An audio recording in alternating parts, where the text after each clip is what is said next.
जय हिंद दोस्तों, स्वागत है आपका अपने परिवार इंग्लिश क्लासेस में।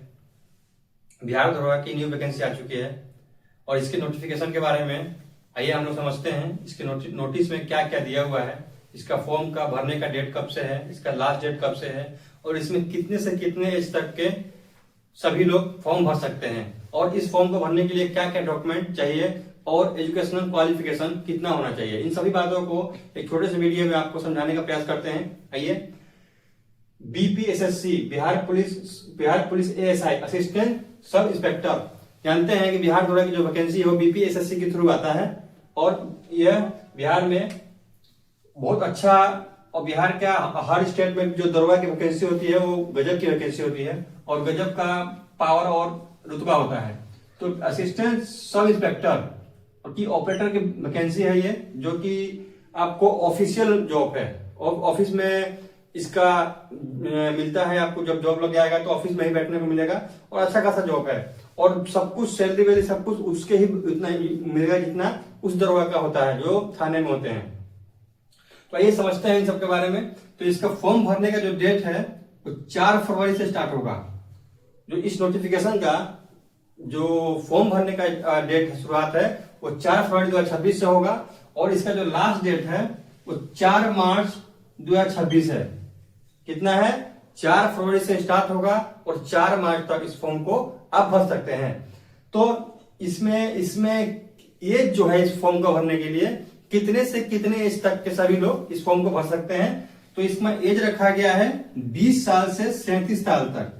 20 साल से 37 साल तक आपका एज है तो आप इस फॉर्म को इजीली आप भर सकते हैं। मेल कैंडिडेट, ये मेल कैंडिडेट के लिए है, फीमेल के लिए कुछ अलग ही थोड़ा सा है, चेंजिंग है। तो मेल जितने भी स्टूडेंट मेल हैं वो 20 वर्ष से हैं, अगर हो गए हैं।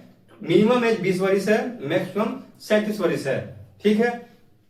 वहीं आप अगर जनरल से आते हैं या बीसी से आते हैं या ईबीसी से आते हैं या इसमें मेल या फीमेल कोई भी हो तो आप 40 वर्ष तक भर सकते हैं। कितना? 40 ईयर तक भर सकते हैं। तो कौन कौन से जनरल कैटेगरी के, बीसी कैटेगरी के, ईबीसी के, मेल एंड फीमेल, सबका एज कितना रखा गया है? तो 40 वर्ष रखा गया है। इसी तरह अगर आप एससी एसटी कैटेगरी से आते हैं, मेल या फीमेल, तो आप इस फॉर्म को 42 वर्ष एज तक भर सकते हैं। अगर आप एससी एसटी से आते हैं, मेल हो या फीमेल, तो 42 वर्ष तक भर सकते हैं। अगर आप ओबीसी, जनरल या ईबीसी से आते हैं, मेल या फीमेल है, तो आप 40 वर्ष तक भर सकते हैं।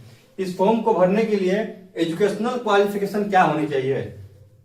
तो इसके लिए आपका होना चाहिए बीएससी। आप ग्रेजुएट हो लेकिन बीए नहीं चलेगा, क्या चलेगा? तो बीएससी। आपका बीएससी होना चाहिए विथ फिजिक्स। अगर किसी ने बीएससी किया है, अगर आपका ऑनर्स में या सब्सिडरी में फिजिक्स नहीं है तो आप इस फॉर्म को नहीं भर सकते हैं। इसका फॉर्म को भरने का सबसे जो क्लियरिटी चीज है, इसमें सभी लोग डाउट कर रहे हैं, वो सबसे बड़ा है कि फिजिक्स।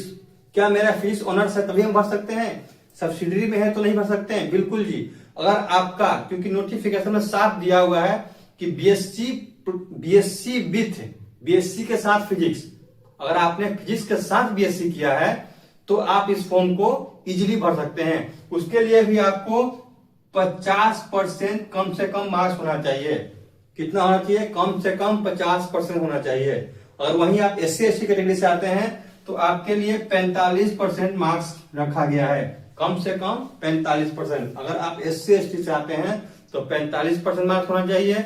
बाकी अदर कैटेगरी से आते हैं तो आपको 50% मार्क्स होना चाहिए। फिर से सुन लीजिए, अगर आपने बीएससी किया है फिजिक्स के साथ मतलब आपका फिजिक्स है बीएससी में, तो आप इस फॉर्म को भर सकते हैं। तो इसके लिए फॉर्म को भरने के लिए फी कितना आप लोग को देना पड़ेगा?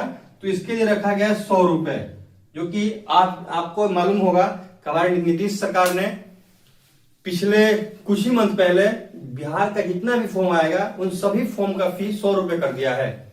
आप बिहार में कोई सा भी फॉर्म भरिएगा बिहार सरकार के थ्रू, बिहार गवर्नमेंट के थ्रू, तो आपको जो फी पेमेंट लगता है वो 100 रुपए ही देना है। इस फॉर्म का भी पेमेंट जो है आपको 100 रुपए ही देना पड़ेगा। तो सबसे बड़ा चीज क्या है कि इस फॉर्म का जो नोटिफिकेशन आया है बिहार दरोगा का, इसमें सीट कितना है, पोस्ट कितना दिया गया है। तो इसमें आपको दिया गया 462 पोस्ट। कितना? 462 पोस्ट। अगर 462 पोस्ट कोई कम नहीं होता है, अच्छा खासा पोस्ट दिया हुआ है। तो आइए इस पोस्ट को देख लेते हैं कि जनरल कैटेगरी या ईबीसी बीसी वालों को कितना कितना सीट है। देखिए, अगर आप जनरल कैटेगरी से आते हैं तो आपको 185 सीट में फाइट करना है। अगर आप जनरल कैटेगरी से आते हैं तो 185 सीट है। वहीं आप ईडब्ल्यूएस से आते हैं तो आपको 46 सीट मिलेगा।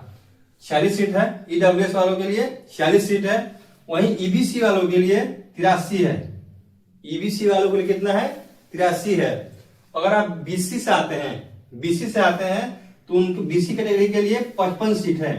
और वहीं आप बीसी फीमेल कैटेगरी से हैं तो उनके लिए 14 है।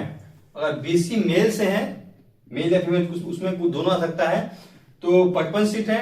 और स्पेशली बीसी फीमेल से हैं तो आप 14 सीट हैं। और वहीं आप एससी कैटेगरी से आते हैं तो उसके लिए 74 सीट रखा गया है। और एसटी से आते हैं तो उसके लिए 5 सीट रखा गया है। तो ये पूरा जितना पोस्ट है और कैटेगरी वाइज बांटा हुआ है, सबका सीट कितना कितना, किस कैटेगरी में कितना कितना सीट पोस्ट आया हुआ है। और अगर इसमें प्रक्रिया क्या है, किस प्रक्रिया से गुजरना पड़ेगा, इसमें अगर आप वैकेंसी को फॉर्म को भरते हैं तो किस प्रक्रिया से गुजरना पड़ेगा आप लोग को। तो देखिए, इसमें पहले होता है पहले आपको प्री एग्जाम देना पड़ेगा। अगर आपका प्री में एग्जाम आता है, रिजल्ट आता है, तो उसके बाद आपको मेंस देना पड़ेगा। मेंस के बाद होता है 2 चीज होगा इसमें, एक पीएसटी फिजिकल स्टैंडर्ड टेस्ट होता है और एक होता है पीईटी फिजिकल एफिशिएंसी टेस्ट। ये 2 होगा। उसके बाद आपका लास्ट में मेरिट बनेगा और जिसमें आपका अगर मेरिट में नाम आ जाता है तो आप इस जॉब के लायक हैं। तो ये छोटा सा इस वैकेंसी के बारे में डिटेल था। और एक तरह से ये जितना इसमें वैकेंसी में दिया हुआ है सब चीज आपको हम बता ही दिए हैं। सबसे बड़ा चीज में क्या है कि वही स्टूडेंट फॉर्म कर सकते हैं जो बीएससी के साथ, फिजिक्स के साथ बीएससी किए हुए हैं। फिजिक्स के साथ बीएससी आपने किया है और आपका कम से कम 50 मार्क्स है तो आप इस फॉर्म को भर सकते हैं। ये वीडियो आप लोग कैसा लगा? और अच्छा लगा हो तो दोस्तों को ज्यादा से ज्यादा शेयर कीजिए और चैनल को सब्सक्राइब कीजिए और वीडियो को लाइक कीजिए। धन्यवाद।